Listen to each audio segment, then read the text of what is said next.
नमस्कार, मैं हूं आपके साथ आस्था कौशिक। यूपी में पेपर लीक जैसी घटनाओं पर पूरी तरह शिकंजा कसने के लिए योगी सरकार ने एक बड़ा फैसला लिया है।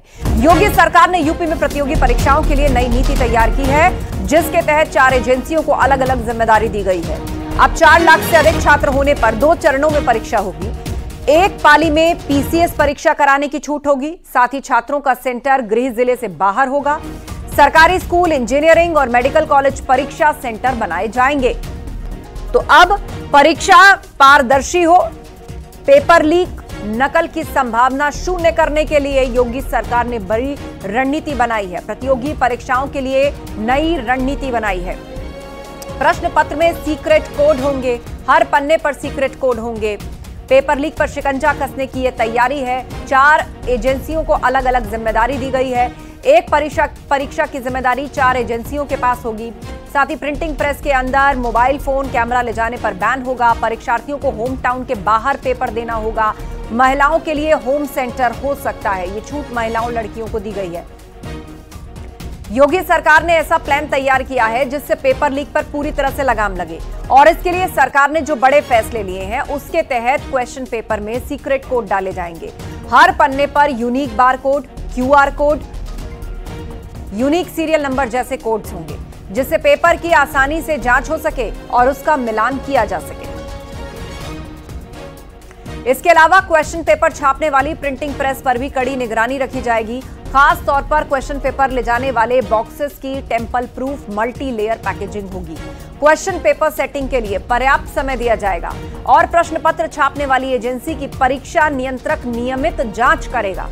प्रिंटिंग प्रेस में मोबाइल कैमरे ले जाने पर पाबंदी लगाई गई है और प्रेस में जाने वाले सभी के पास आईडी कोड होना अनिवार्य होगा। बाहरी व्यक्ति को प्रेस में नहीं जाने दिया जाएगा। प्रेस के चारों ओर सीसीटीवी कैमरास लगेंगे और सीसीटीवी रिकॉर्डिंग 1 साल तक सुरक्षित रहेगी।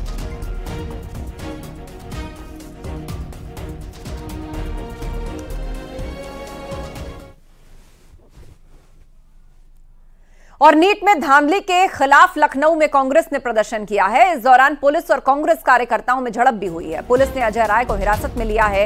इसके अलावा और भी कई कांग्रेसी नेताओं को हिरासत में लिया गया है।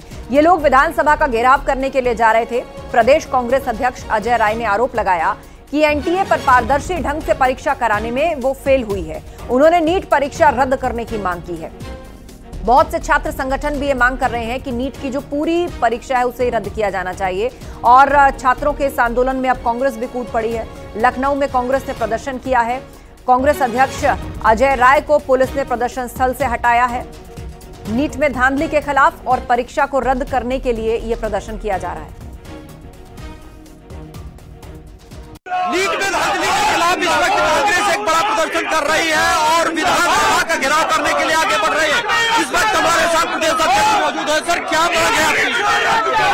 है कि जो ये पर्चे लीक हुए हैं, ये पर्चा निरस्त करिए और उसका डेट डिक्लेयर करिए। इसको लेकर आप कहाँ जा रहे हैं? क्या आपकी विधानसभा का घेराव पूरे देश के अंदर ये कांग्रेस पार्टी सड़क पर है और हम उसका विरोध कर रहे हैं। लेकिन सरकार कह रही है कि वो इस मामले की जांच करा रही है। जांच कब तक होगी?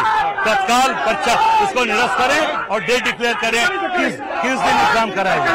सरकार ये कह रही है कि यूजीसी को नेट किया, नीट को कैंसिल किया है, लेकिन नीट की जांच चल रही है।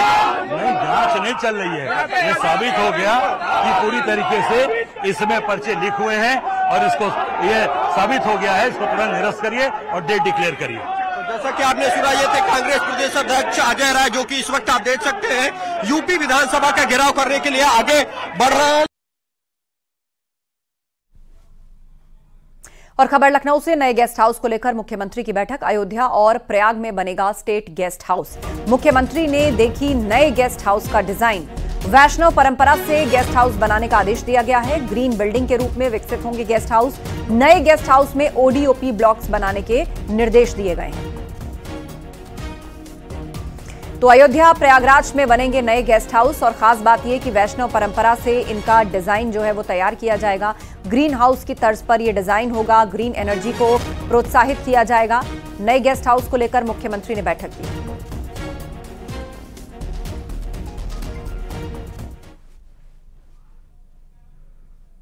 और नोएडा में डिजिटल अरेस्ट का मामला फिर सामने आया है। आरोप के मुताबिक फेडेक्स कोरियर कंपनी के नाम पर कॉल जालसाजों ने डराया और धमकाया। ये कॉल किया गया और उसके बाद लोगों को डराया और धमकाया तक गया और महिला को जेल भेजने का डर दिखाकर 1 करोड़ 30 लाख रुपए उससे ठग लिए गए।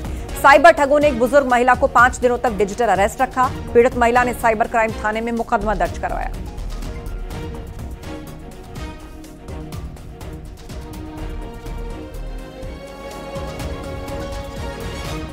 लगातार 5 दिन तक इनको किसी अन्य कोई और मोबाइल अटेंड करने नहीं दिया गया।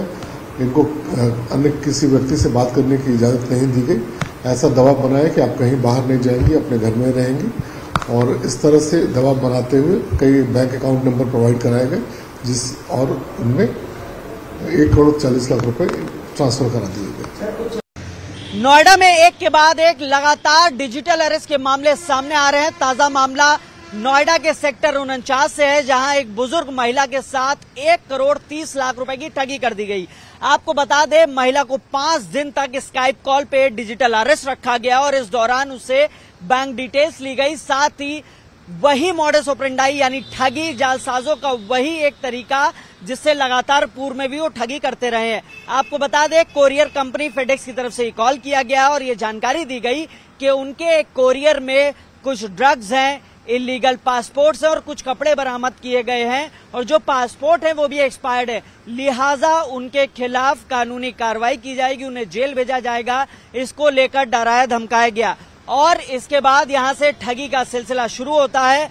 पुलिस क्लियरेंस सर्टिफिकेट PCC के नाम पर उनसे 1 करोड़ 30 लाख रुपए की ठगी की गई। और बैंक लोन घोटाले में ईडी की टीम दिल्ली, यूपी, बिहार, पश्चिम बंगाल में छापेमारी कर रही है। एक साथ 18 जगहों पर छापेमारी चल रही है। यूपी में वाराणसी, प्रयागराज में छापेमारी हो रही है। करीब 2000 करोड़ के बैंक लोन घोटाले के मामले में यह छापेमारी की जा रही है।